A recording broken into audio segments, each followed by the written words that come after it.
Avec nous sur ce plateau, le professeur Franck Bladou. Bonjour, vous êtes urologue au CHU de Bordeaux. Alors pourquoi, à la différence des cancers du sein et colorectal, il n'y a pas de dépistage massif pour ces cancers?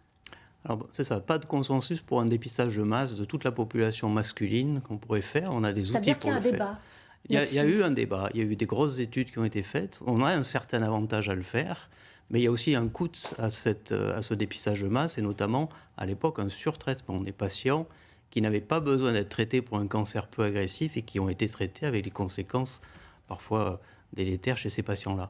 Mais Donc, vous recommandez le dépistage le plus précoce possible, c'est alors, important? c'est ça. Donc, plutôt qu'un dépistage de masse, on préconise un dépistage individuel, patient par patient, et tout patient a le droit de demander où il en est sur le plan prostatique et devrait le faire à partir d'un certain âge, car c'est effectivement en trouvant la maladie très tôt qu'on arrive à guérir la majorité des patients.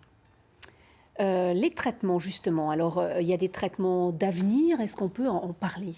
Alors, il y a d'abord des traitements standards qui ont déjà fait beaucoup de progrès, la chirurgie ou la radiothérapie. Donc, ce sont des traitements qui sont maintenant très efficaces et pour lesquels on a diminué énormément la morbidité ou les effets secondaires Oui, qu'on parce peut que ces gérer. effets secondaires, c'est vrai que c'est un problème pour les hommes et ça peut faire peur, Ça justement. fait très peur et c'est pour ça d'ailleurs que les patients ou les hommes ne vont pas facilement voir le médecin pour ces problèmes-là, parce qu'effectivement, ce sont des choses qui font peur. Il faut savoir que ça a été limité maintenant avec les progrès qu'on fait dans les traitements et qu'on peut gérer ces problèmes-là assez bien ultérieurement. Donc il ne faut plus avoir peur de cette maladie et au contraire, il faut anticiper et la trouver précocement. Et pour répondre à votre question, les nouveaux traitements, donc bien entendu, on fait des progrès sur les diagnostics. Donc on fait des imageries qui sont beaucoup plus précises maintenant et qui nous permettent de localiser la maladie dans la glande, ce qu'on ne faisait pas avant.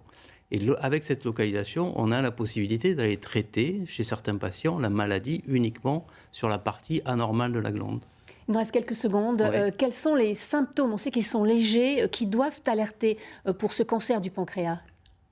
De la prostate. Pardon, de Oui. la prostate, bien Alors, sûr, le et des problème. testicules. Alors, et les testicules. Alors, la prostate, il y a très peu de symptômes. C'est une maladie silencieuse. Donc, effectivement, il faut aller chercher pour faire un diagnostic précoce. Le cancer du testicule, c'est complètement différent.